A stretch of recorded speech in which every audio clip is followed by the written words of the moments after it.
Bonjour et bienvenue sur Tattoo Talk, le podcast du salon Imago Tatouage à Bastia. Je suis avec, comme d'habitude, ma moitié, Lulu. Slash. Salut à tous. Aujourd'hui, on est là et on va faire un petit podcast léger parce qu'on a eu la convention d'Ajaccio qui nous a pris pas mal de temps cette semaine. Du coup, on n'a pas préparé énormément de choses, mais on a quand même pas mal de trucs à vous raconter.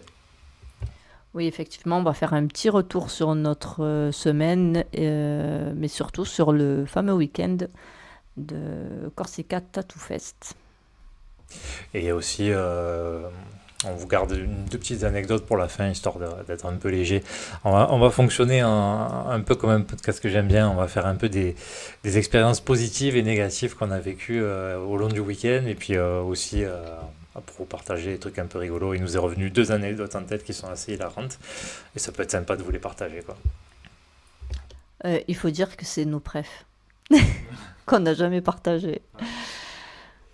Et sinon, pour commencer, là, tout de suite, donc on revient donc, de la convention d'Ajaccio qui avait le ce week-end, la Corsica Tattoo Fest. Et on est arrivé là-bas vendredi soir. Et en fait, ce qui s'est passé, c'est que c'était particulier parce qu'on n'a pas eu trop de fréquentation par rapport à d'habitude. C'était un peu calme, quoi. Ça, c'était un peu dommage. Mais je crois qu'en fait, ils n'ont pas trop communiqué parce que le peu d'Ajacciens qu'on connaît, ils n'ont vu aucune pub. Donc, effectivement, la fréquentation a été moindre cette année et surtout que c'était la fête des mères. Et pour la fête des mères, généralement, on est en famille. Ouais, bon, après, c'est pas évident hein, de faire venir du monde sur un événement. Après, enfin, voilà, quoi, c'est carrément un autre métier. Hein. Nous, on a pu constater ça, ne serait-ce que quand on organise des petits événements au salon, que c'est compliqué de faire venir les gens. Donc voilà, il y a des fois ça fonctionne, des fois ça fonctionne moins, des fois on croit avoir la recette et puis la recette elle change en cours de route. Donc c'est comme ça. Après, sinon le week-end a été chouette, les gens qu'on a rencontrés étaient top. On a eu pas mal de gens qui sont passés nous voir qui étaient assez enthousiastes. Je sais pas ce que tu en penses. Oui, on a eu des Bastiers même qui sont venus nous voir, ça c'est cool. Vous avez bien bossé toutes les deux, Julie et toi. Moi, c'était un peu moins, parce que du coup, j'ai mis un... Samedi, j'avais pas pris de rendez-vous. Je voulais faire que du flash et que de la prise de contact. Et du coup, forcément, vu qu'il y a eu moins de monde, du coup, j'ai pas trop échangé.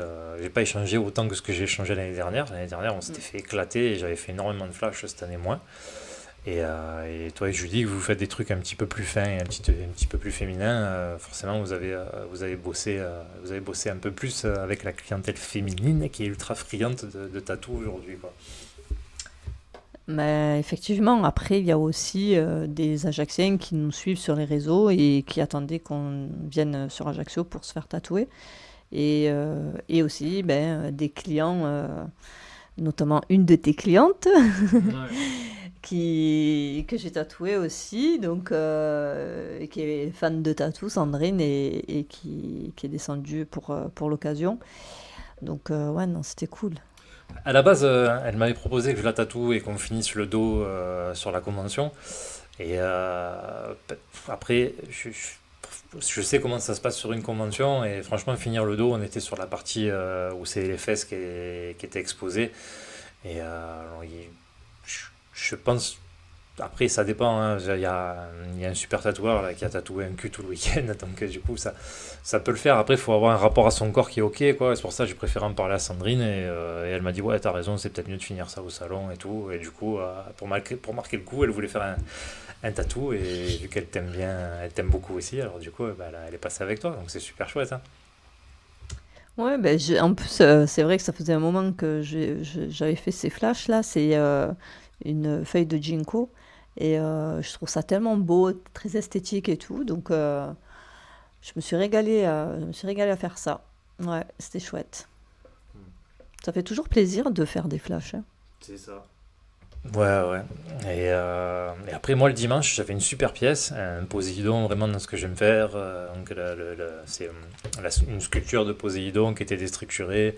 Enfin, vous pouvez aller voir sur la page Insta. Là, je suis vraiment content d'avoir pu tatouer un truc comme ça. Et du coup, l'objectif, c'était de le présenter au concours le soir. Et il est arrivé une dinguerie, comme il en arrive qu'à moi. C'est, voilà. Et du coup, on a inscrit le tatou au Best of Day, Best of Show. Et le gars appelle les participants au concours et j'entends pas le prénom, tu vois. Donc je vais voir le speaker, je dis ouais écoute, j'ai pas entendu le prénom de mon client, tout ça et tout. Donc il vérifie sur son papier, et il dit ah ouais, il dit bah écoute, j'ai vu qu'il était inscrit sur deux concours et pour le Best of Day, on m'a dit qu'il serait peut-être pas prêt à temps, donc du coup je l'ai rayé et je l'ai mis direct en Best of Show. Moi je savais très bien que Best of Show, j'avais aucune chance, donc du coup on l'a mis là par dépit si jamais. Mais en fait, c'est clairement au moment où je t'ai inscrit, enfin au moment où j'ai inscrit le prénom de Joanne et la pièce présentée, la fille me dit, et je m'en souviens très très bien, elle me dit bah, tu peux présenter la personne au Best of Day et Best of Show. Elle a dit tant qu'à faire, tu peux le tenter sur les deux. J'ai dit ok, bon ben je mets les deux. Et j'ai vraiment bien noté son prénom. C'était le deuxième ou le troisième sur la liste. Donc, Toujours est-il qu'il a eu une info comme quoi ça serait pas prêt à temps, ce qui était fort probable parce qu'il avait très mal, et c'était dur et c'était compliqué. ok, mais c'est pas moi qui lui ai dit, qui ai Ouais. dit quoi que ce soit. Je sais pas qui a dit quoi. Je sais pas moi non plus, mais c'est pas grave. Le truc qui est chiant, c'est qu'en fait, donc tous les participants passent. Et moi, pour moi, c'était ok, je lui avais dit, donc il m'avait rajouté, donc normalement il était censé passer. Donc ils passent tous, et puis d'un coup, on voit que ça s'arrête. Je vois le speaker qui est à table avec les gars, je dis bon, il va appeler mon client et tout, et il attend, enfin on attend, on voulait pas non plus. Enfin, moi, j'ai du mal à m'imposer, tu vois, donc j'ai patienté. J'aurais peut-être dû agir avant. Et du coup, le mec il se retourne et il dit ben voilà, le vainqueur du Best of Day c'est un tel ou une telle. Et moi je reste là, c'est une blague. Donc je vais le voir, le speaker, je dis gros, tu as oublié mon client. Et là il me regarde et, tu sais, je vois que sur sa tête, je vois qu'il commence à devenir blanc. J'ai dit attends, on s'est vu il y a 5 minutes, tu m'as dit. Elle me dit ah ouais, putain, je suis désolé, je l'ai encore rayé, je l'ai encore remis sur. Et j'ai dit putain, et il me dit bah attends, on va vite le faire passer, tu vois. Mais bon, après, qu'est-ce que tu veux? Donc il est passé devant le jury.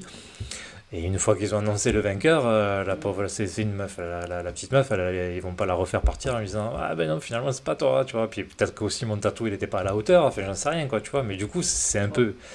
Je pense que tu avais tes chances. Du coup, c'est un peu biaisé parce que il y a eu foirade, quoi, tu vois. Et voilà. Enfin bon, moi ça m'a un peu vacciné sur les concours là. En fait, tu dépenses beaucoup d'énergie pour essayer d'être à l'heure, être au machin et tout, tu vois. Donc du coup, t'es pas aussi appliqué que si tu devais le faire normal, quoi. Et du coup, beaucoup de stress, beaucoup de fatigue. En plus, le client il avait mal, donc c'était compliqué, quoi. Après, bon, le pauvre, ouais, ça fait partie du deal d'avoir mal, hein, mais. Ouais, mais bon, c'était douloureux, hein, le côté de la jambe comme ça. Moi, j'ai un tatou ici, c'est... Franchement, ça fait mal. Ouais. Après, on n'est pas tous égaux devant la douleur. J'aurais peut-être dû réfléchir à ça avant de valider ça. Et enfin, toujours est-il que maintenant, moi, je veux kiffer. Et je suis pas une bête de concours.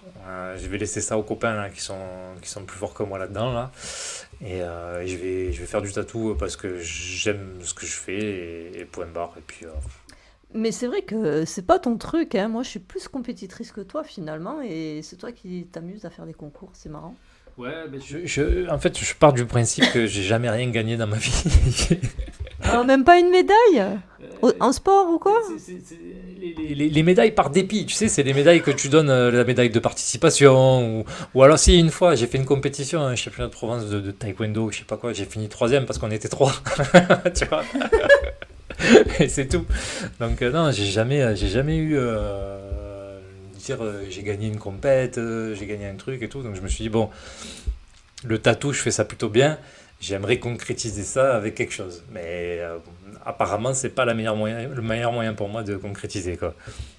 Je crois que tu as déjà eu une médaille offerte par ton fils, Ouais. le meilleur papa. J'ai eu la... Non, même pas. Il m'a Non. fait la médaille du meilleur tatoueur décernée par mon fils. Donc, ouais, celle-là, Oh, elle vaut toutes les médailles du monde. c'est clair. Voilà. Ouais, surtout que moi je l'ai pas eu. En fait, tu l'as pas eu, c'est vrai. Ouais. Ah, ouais. Donc, du coup, ben, c'est... j'ai fait... ouais, c'est un genre de deuil de la récompense. Ouais, ça m'a calmé, là. Tu vois, vraiment. Vraiment. Alors moi je suis très compétitrice et pourquoi moi je fais pas de concours? C'est une question que tu pourrais me poser. Ouais. Pourquoi tu fais pas de concours? Attends, j'avais ma réponse, je l'ai perdue et je suis fatiguée. Pourquoi je fais pas de concours? Parce qu'elle est trop mauvaise perdante. Ah non, t'as pas le droit de dire ça. J'adore jouer et j'accepte de perdre. Ça c'est une réalité. Je suis très bonne perdante, très bonne joueuse. Mais effectivement, quand je joue, j'aime quand même gagner. Et pour moi, pour rebondir sur ce qu'on disait juste avant, ma plus belle récompense, c'est pas être reconnu par des pairs, par mes pairs, par des juges, des personnes qui me connaissent même pas, mais plus par le client, tu vois. Moi, pour moi, ce qui est le plus important dans cette histoire, c'est mon client. Donc, partant de là, je ça me branche pas de faire plus que ça des concours. Après, il y a une autre raison, c'est qu'en convention, il y a beaucoup de bruit, beaucoup de dérangements parce que les clients passent, te parlent. Forcément, ben, il faut les calculer. Sinon, il faut t'isoler, mettre un casque sur les oreilles et calculer personne. Je vois pas l'intérêt non plus de faire des conventions et de rester dans une bulle et de communiquer avec personne, parce que pour moi, c'est un moyen aussi d'aller à la rencontre de clients potentiels et, euh, et de tatoueurs, hein, bien entendu. Donc, je me vois pas. Je sais que ça me demande beaucoup d'énergie de faire des grosses pièces comme tu as pu le faire. Donc, déjà, moi, je te félicite parce que bah, j'ai joué petit jeu et j'ai sorti que des petits flashs. Donc, franchement, bravo, même si cette pièce, elle n'a pas été reconnue et présentée au concours. En tout cas, tu as eu le truc de partir dans un gros projet et moi, je sais que voilà, je ne l'aurais pas fait. Donc, Ouais, puis c'est compliqué, tu vois, là, pour le coup du concours, quand tu présentes avec ton client, tu as mis une énergie de dingue là-dedans, tu aimerais tellement récompenser ton client, sa patience, et son investissement là-dedans, en remportant le truc, quoi, tu vois. Je sais pas, moi je me mets à la place du client qui passe devant le jury et qui a pas le truc, tu vois, je pense qu'il y a une petite déception au fond de lui. Et en fait, j'ai plus envie de faire vivre ça à mes clients et j'ai plus envie non plus de vivre ça moi aussi parce que c'est douloureux quand même pour moi à chaque fois, hein, mine de rien. Si je suis honnête avec moi-même, tu vois, surtout quand ça s'est passé comme ça s'est passé ce week-end, tu vois, mm, mm, je veux dire, malgré le fait que j'ai bossé sur, merde, pardon, malgré le fait que j'ai bossé sur ça et que je suis moins, comment on dit, je suis moins affecté par tous ces trucs-là. Là, ça s'est passé, c'était sale, tu vois. J'ai pas aimé la façon dont ça s'est passé. Après, peut-être que c'est le fruit du hasard, etc.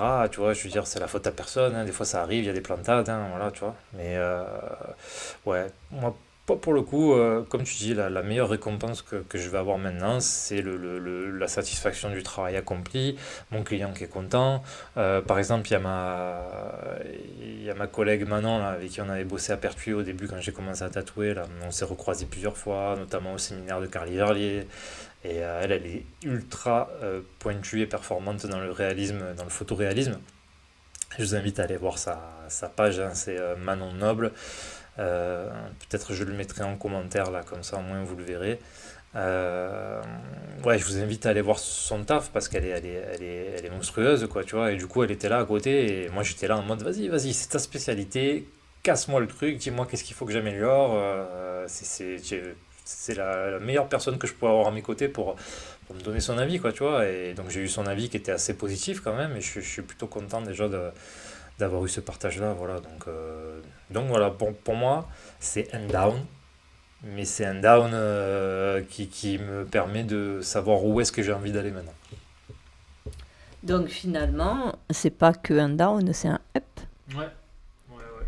Et en tout cas, bravo parce que c'est pas rien. C'est, tu sais, ces concours-là, c'est, pour moi, c'est aussi c'est l'ego. Et savoir mettre son ego de côté et dire, ok, bon, ben, ça l'a pas fait, je le vis mal, mais je me soigne, entre guillemets, enfin, de reconnaître. Je trouve que c'est beau aussi de dire, ok, ça m'a fait mal sur le moment, quoi. C'est... Ouais, ouais, mais ça pique, hein. Après, je vais te dire, Mm, là, j'ai pris des rafales en série, là, ces derniers temps, là, mm. notamment, là, ça, je vous le raconterai, mais dans un autre podcast.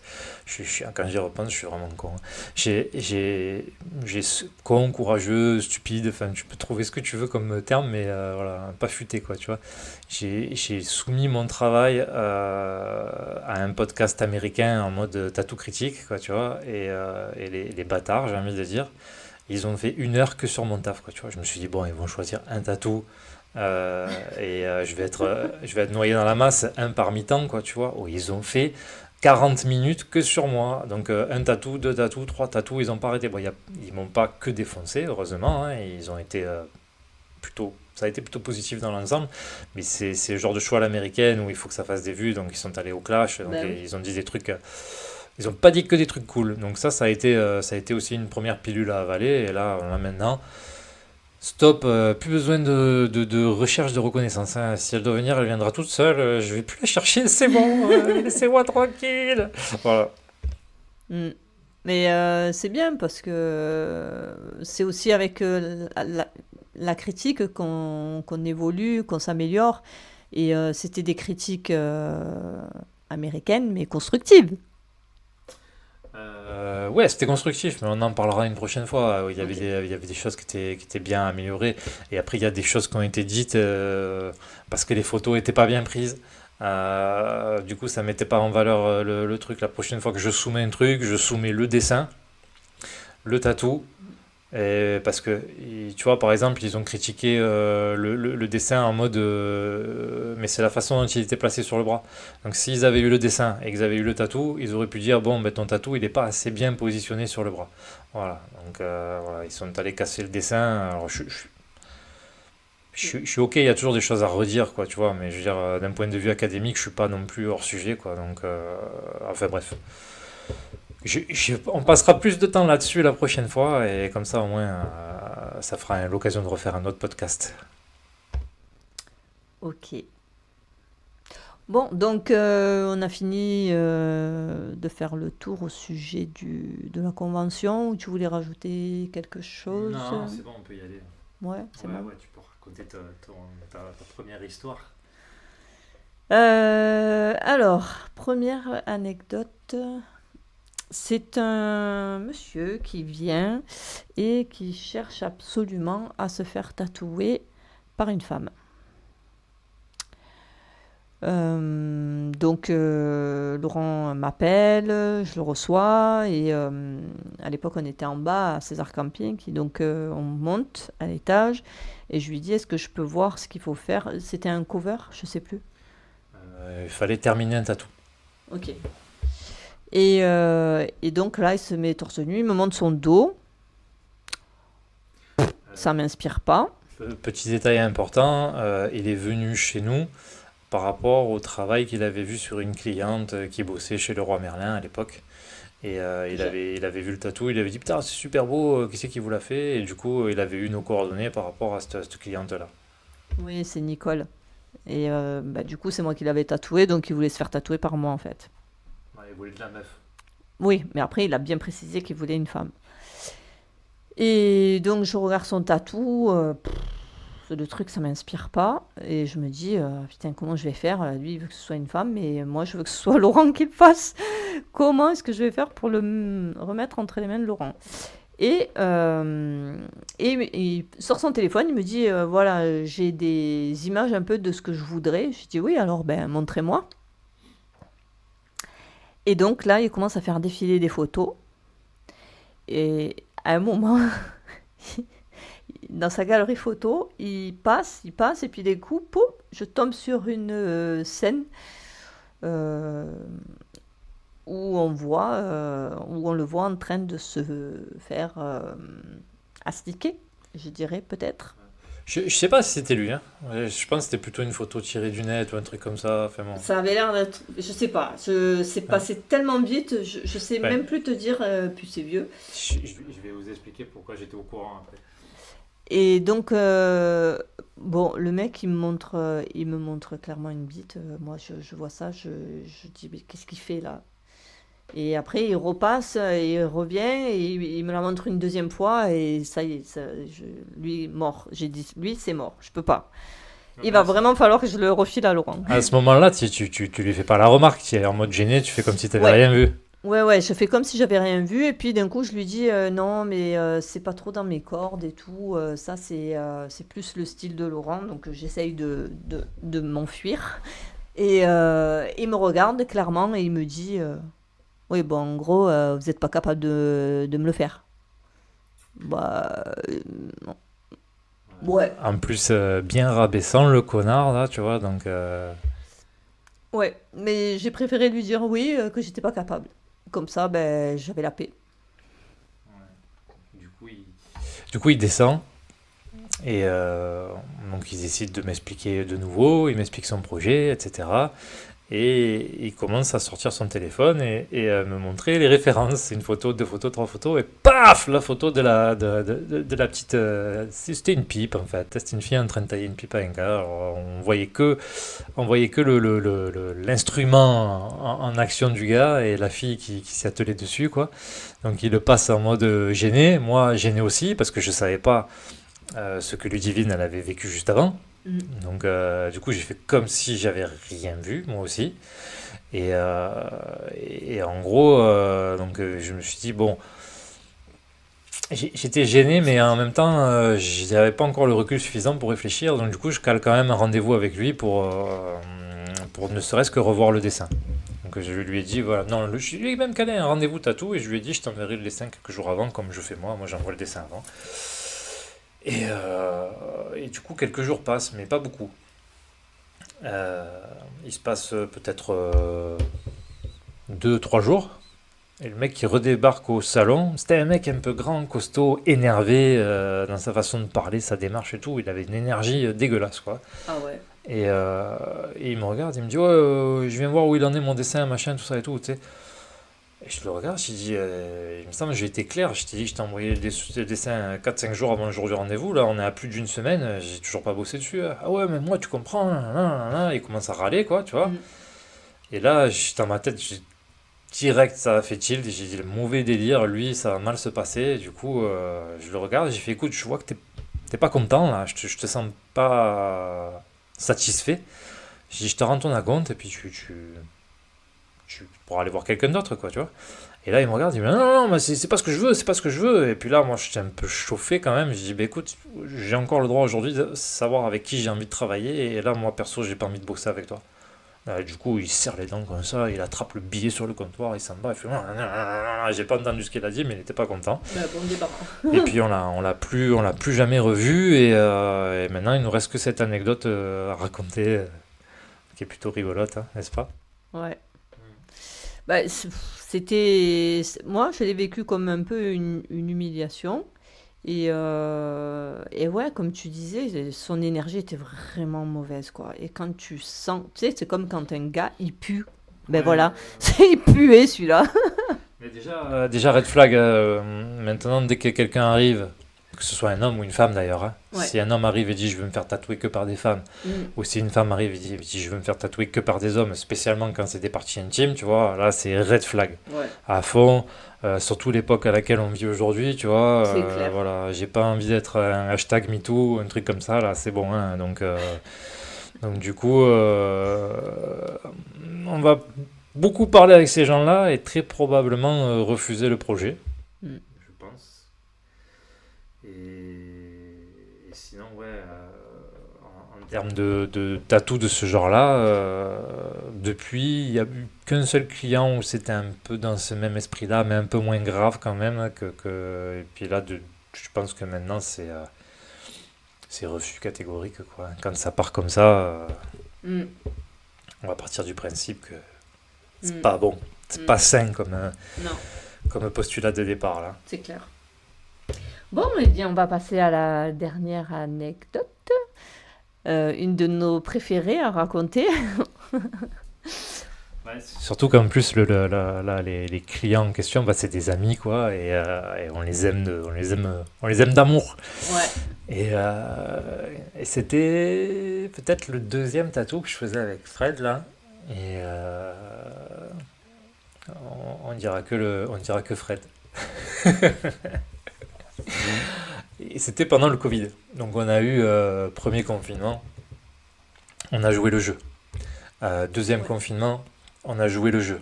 Oui. Troisième confinement, c'est le fameux confinement où ils ont dit au coiffeur vous pouvez ouvrir et où ils ont dit aux autres allez vous faire foutre. Et là, je sais pas, moi je suis un peu en mode, j'aime pas obéir bêtement aux ordres. C'était pas logique pour moi, c'était Mm. pas logique pour le Lu, du coup on a décidé d'ouvrir quand même. On a fait les rebelles. Ouais, et donc premier jour d'ouverture, donc je dis à Fred, ben viens, je te fais le tatou, et du coup il vient. Donc on avait mis le rideau à moitié fermé, il fallait passer par Fallait dessous crapahuter par-dessous, ouais. et Pour venir. rentrer. Lulu, elle avait une cliente, Oui, donc aussi, ouais. moi j'avais Fred, et Fred il vient avec sa femme. Elle l'accompagne et tout, tu sais, en mode bon, on va valider le dessin, on va machin. Je lui faisais un tatou qui avait un peu de signification pour lui en plus là. Et donc tout se passe et tout, on commence à attaquer le tatou et elle nous dit bon ben je vais aller faire deux courses et je vais me balader un peu en ville et puis je reviens plus tard. Donc elle descend et là tout à coup Eh ben, elle me passe devant, elle me dit allez, ciao, ciao. Et je dis ciao. Bon, c'est vrai que c'est une fille que je connaissais pas à l'époque, Caro. Et donc elle sort. J'entends donc la porte, parce qu'on avait mis un- comment on appelle ça? apparemment. Un paravent pour se cacher quand même. Et j'entends la porte se fermer. Et 3 secondes après, j'entends au secours! Ouvrez-moi! J'ai dit mais. Je dis mais la porte elle est ouverte, pourquoi elle crie ouvrez-moi? Elle tape à la porte, ouvrez-moi! Je- Elle tape pas à la porte, elle tape sur la grille, genre ta ta ta ta. Nous avec Fred on entend ça, on commence à paniquer, on se dit qu'est-ce que c'est? Qu'est-ce qu'il y a? Tu vois. Donc d'un coup, je passe la tête, j'avais ma machine, je passe la tête comme ça, et qu'est-ce que je vois? Caro, la tête en sang, ensanglantée, qui pissait le sang partout. Et là, je fais oh mon Dieu! Vite, je pose tout. Nous on descend avec Fred. Fred il craint le sang. Il voit ça, il fait oh là là, oh là là. Va voir si c'est grave, tu me dis, s'il faut je viens, sinon je reste. Ça c'était énorme. Et Donc, je dis à ma cliente, lève-toi du fauteuil. Donc là, l'hygiène, elle y était plus. De là, on pose Caro sur le fauteuil. ouais, on avait ouvert comment on appelle ça, On le expliquera. rideau en grand, etc. pour la faire rentrer. Non, Non. oui, si, obligé parce qu'elle était en sang. On avait tout ouvert.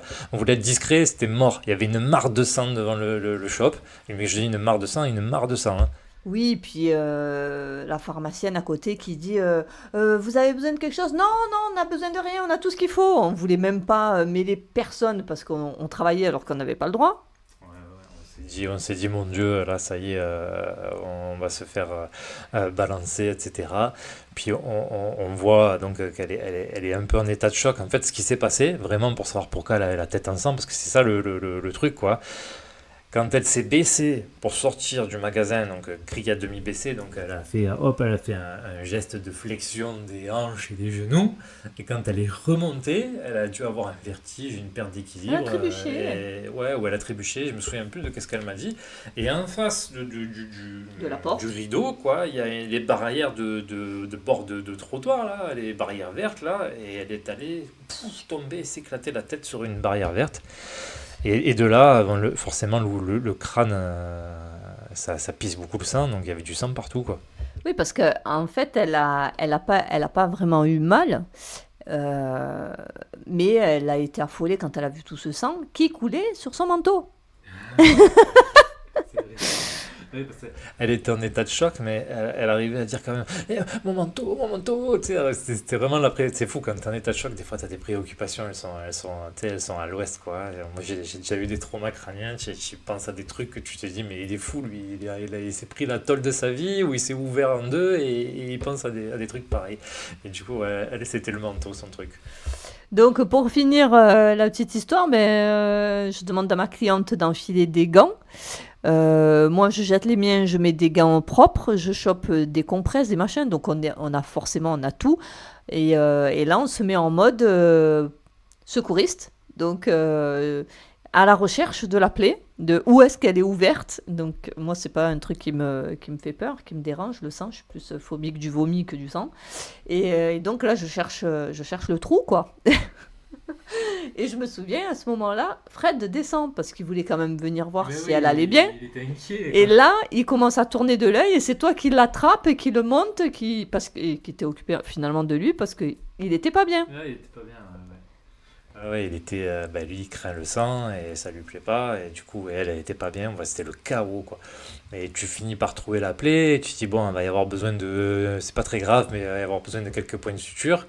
On lui demande si elle est en état de se déplacer. Elle répond que non. Et du coup, on n'a pas eu le choix. On a été obligé d'appeler les pompiers.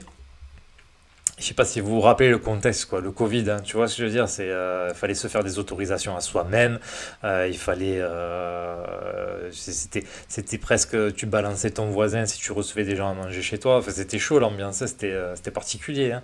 Et du coup on était tendu, on s'est dit putain les pompiers ils vont arriver, et on va devoir fermer le magasin derrière, ils vont nous signaler aux ARS, un truc comme ça. C'est fou, ils sont arrivés en mode détendu, trop sympa, c'était des jeunes, ils ont fermé les yeux sur l'histoire là, hein. Et du coup, ils ont récupéré la cliente, ils l'ont emmenée à l'hôpital, et là, elle s'est fait faire des points de suture, et, euh, et au final, tout est bien qui s'est bien fini, tout est bien qui finit bien. Tout est mal, qui finit bien. Ouais, tu dis tout c'est bien qui s'est bien fini, tu vois. Voilà, voilà. Ouais. Donc, bon, bah, ça a fini qu'elle a eu quelques points de suture et puis Ouais, aucune ouais, cicatrice. aucune cicatrice, enfin, peut-être, Voilà. ouais, peut-être on en a une de cicatrice, Mais parce ça se voit pas, il y a le cuir c'était dans chevelu. les cheveux, donc c'est ok. Voilà. C'est ok. Et du coup, non, non, c'est plutôt cool que ça se soit bien terminé, quoi, tu vois. Par Mm. contre, la mare de sang devant le magasin, waouh, il m'a fallu je sais pas combien de seaux pour l'enlever. C'est impressionnant, qu'est-ce que ça peut couler Ouais. le crâne, c'est chaud, hein. On aurait dit qu'il y avait eu un meurtre devant le magasin, quoi. C'était violent, violent, quoi, voilà. Donc, tout ça pour dire, c'est une histoire karmique, quoi, tu vois. Le karma, là, il nous a dit, bon, bah, faudrait peut-être bien pas travailler pendant le troisième confinement. Donc, on a pris très très peu de rendez-vous finalement pendant cette Mm. période-là, hein. On a fait venir que les gens qu'on aimait bien et à qui on pouvait avoir confiance, quoi. Et voilà, je pense qu'on a été plusieurs à faire la même chose. Et puis au final, après recul, j'ai pas de regret d'avoir fait ça. Mais enfin, sur le coup, on avait l'impression d'être des gros voyous. C'est clair.